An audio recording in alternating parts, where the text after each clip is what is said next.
Alright, so now we are in August of 2012, and the next t-shirt I have here is another berlinsides t-shirt. As you can see, berlinsides did not happen anymore around Christmas with the CCC because the Congress now moved to Hamburg and berlinsides is in Berlin. So it made no sense to line it up with Congress anymore. So, only a few months in between. But before we get into this t-shirt, I quickly need to tell you something that I haven't mentioned yet. In early 2012, something happened. I developed a severe anxiety that I never had before. So from my previous t-shirts, for example, telling you about the Czech space, you know that I've been quite outgoing. I have organized these Thunder Talks. I have been standing in front of crowds and have been talking.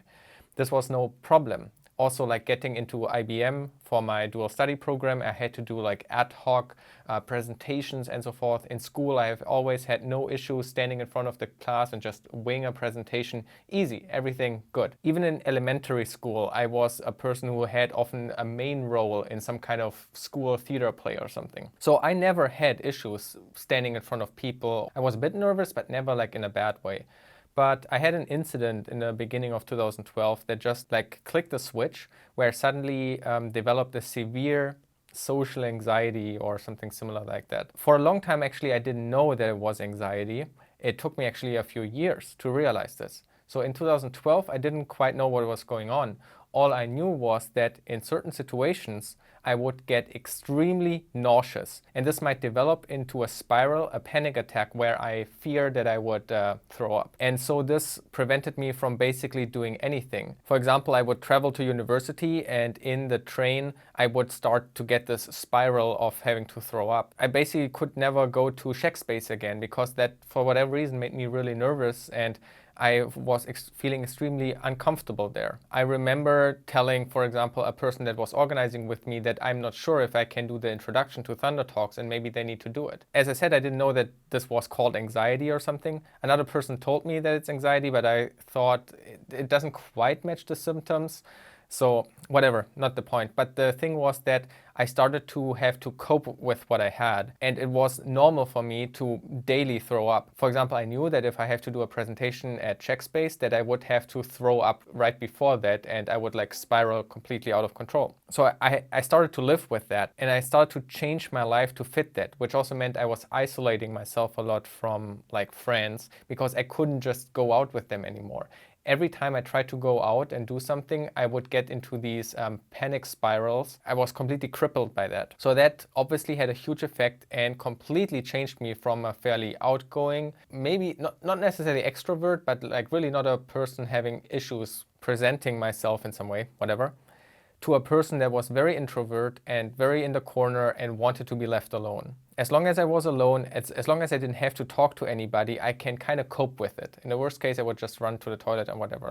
I wanted to be left alone. So that's something that just started in 2012 and has been with me ever since. Now, I don't want anybody to worry. It took me a few years, but nowadays I'm actually quite good with it.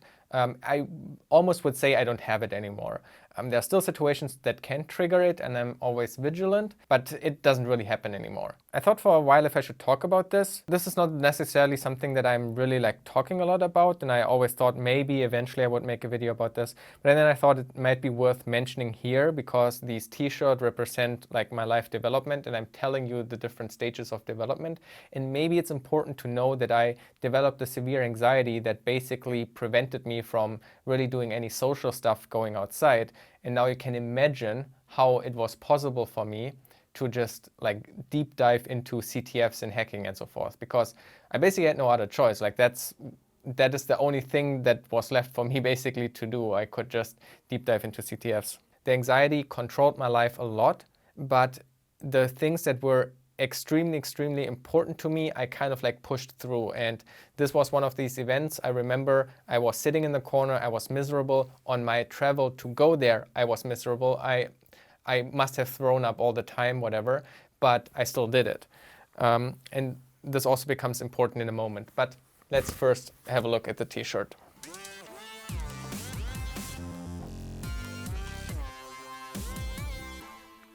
berlinsides 2012. There's a base64 encoded string, which I'm too lazy to type in. I have no clue what it says here, so feel free, to look it up. And then we have here red team's party with vodka mate. It's not vodka mate, it's vodka mate. Here, I actually have a mate bottle here. So this is Club Mate. Look up the Wikipedia article. If you are not from Germany, you will learn that this is coming out of the German hacking scene. This also has a print on the back, which is just the berlinsides logo. And again, berlinsides with a base 64 string. Like the berlinsides before or the Congress, this was an amazing place to go to. Very technical, very small group, awesome talks and crazy people. Again, my anxiety led me to just sit in the corner and interact with people even less than before and kind of also suffering all the time, but I was just sitting there and soaking up everything. And I want to highlight a few of the talks that I saw there that stuck with me today, and they are a little bit important. So first of all, there was Sergey Bratus again with a talk together with his PhD student, BX. She gave a talk about some kind of ELF metadata stuff, and she exploited the ELF metadata, which appeared to be Turing complete, and she implemented something in it. Was it Pong? No, it was not Pong. Live from the future here, it was Ping, and it was a backdoor in Ping.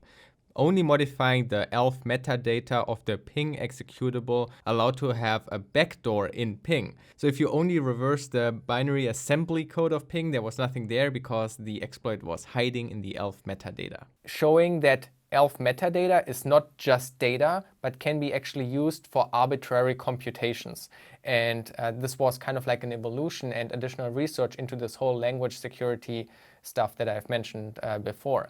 So of course that blew my mind and was incredible research, just crazy. Then there was another talk by Mario called Scriptless Attacks. And this was a talk about XSS, but not XSS. It was like XSS in a scriptless world. It was kind of like a thought experiment. He was saying, let's imagine that there is no JavaScript anymore. Like from today to tomorrow, browsers do not execute JavaScript anymore. What kind of attacks could you do without JavaScript that are similar to XSS? Like what could you achieve? So this was kind of like a playful research question that might not necessarily be realistic. Most user agents support JavaScript, it's very rare. But this was showing to me how interesting research can be and that it's actually valuable and helps you to understand web technologies way better and learn more about the intricate web that the internet is. And so basically these were like things like an SVG keylogger or exfiltrating input fields through CSS rules. I've actually talked about this before. I have a video on CSS keylogger, and it's basically the same concept. And I think I also mentioned in that video that I saw this talk, Scriptless Attacks. And again, this is an example of like, how would you learn about these obscure concepts? Well, I've been lucky that I've been to a conference that was so good with research and cool, awesome, weird, creative stuff that I've heard about this before. So I was still a complete noob. I knew a little bit about XSS, but seeing like XSS and browser client-side attacks on this level was whoa, mind-blowing. And this person, Mario, the speaker, will also become very important soon in my life. Some of you might know who he is, then you know why he's important for my life. But for all the others, I'm not spoiling it right now, so remember this name, he will come up again, and remember that I saw his talk before. Another talk I saw was from Jörnchen. Jörnchen was from Phenolid, so this one German hacking group.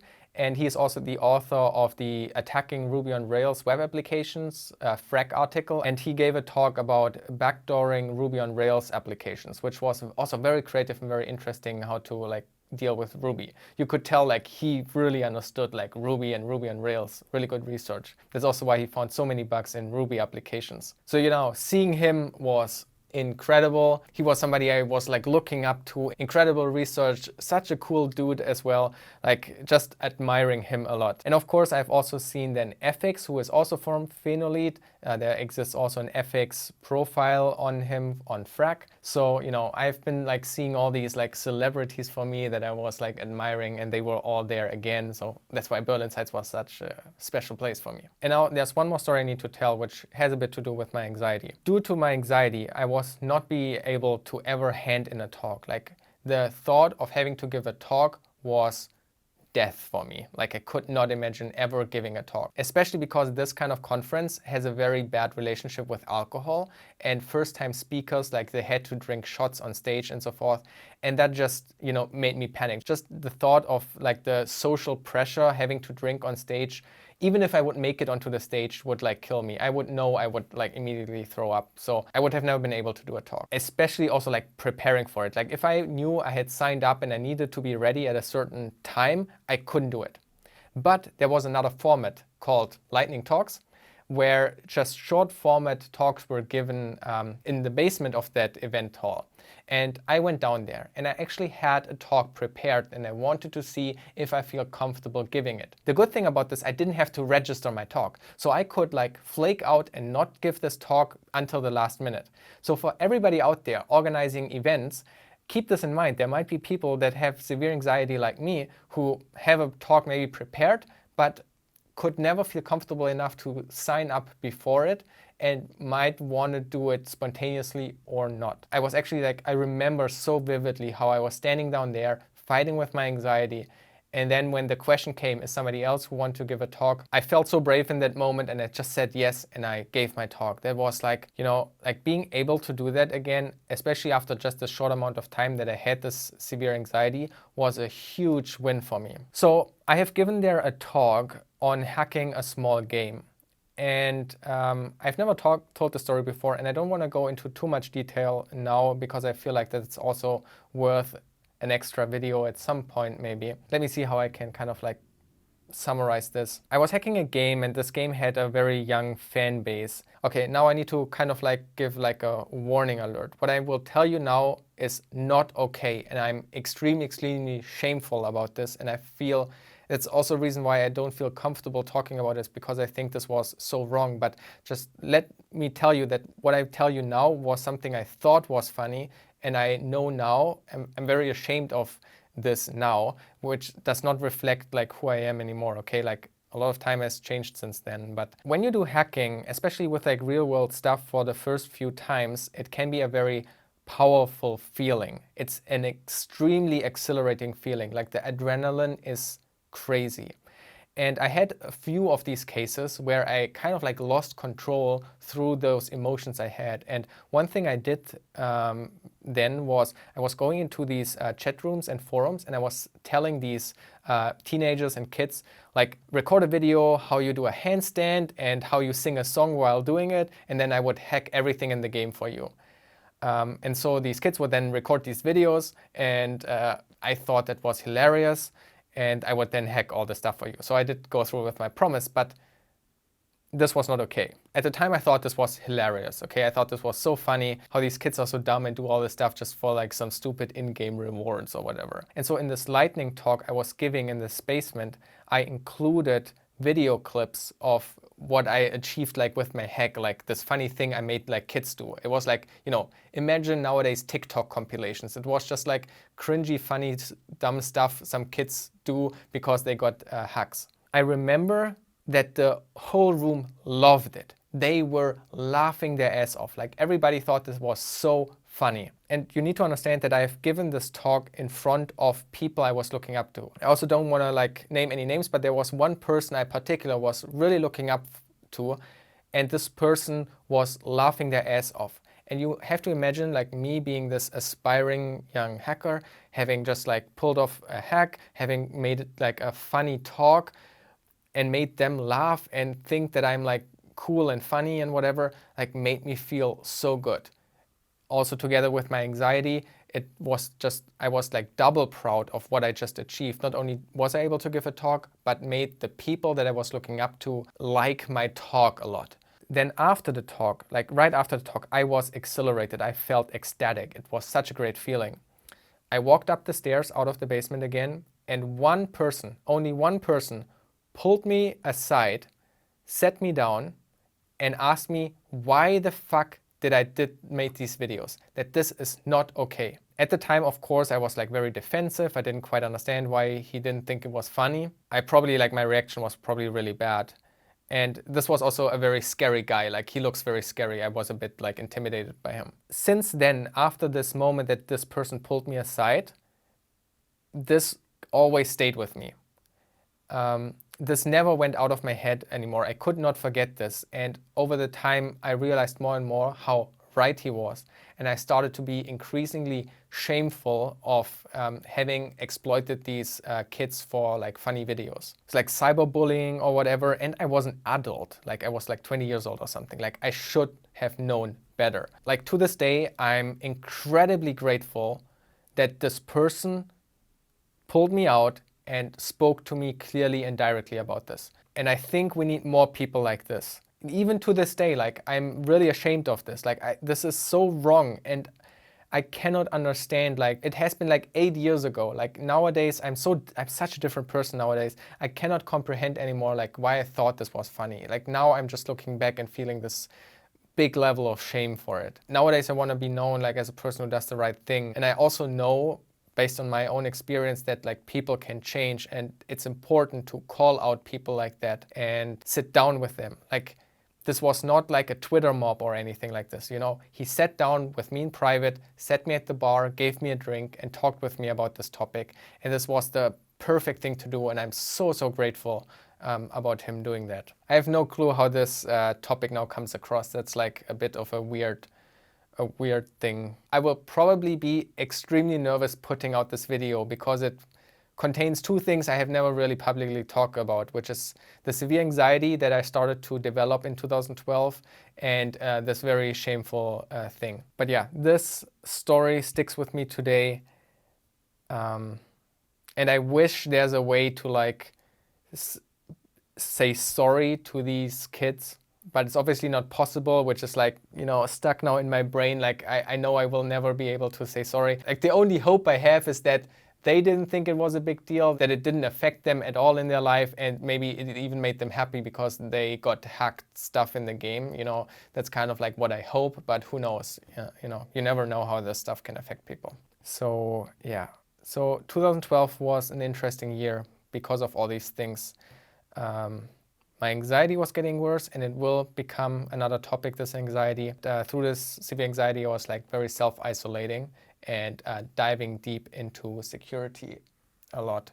And it was a struggle to go further to university, go to work, and participate in any kinds of events. Something like berlinsides were the only things where I was able to like force myself, where I was able to put myself into extremely uncomfortable situations where I was panicking to go to. So, you know, another reason why berlinsides is such a special event for me and why it remains so special still to me, because this is one of these only events I was able to attend during the worst phases of my anxiety.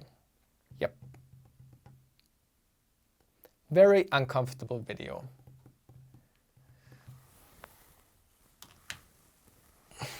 Let's end it.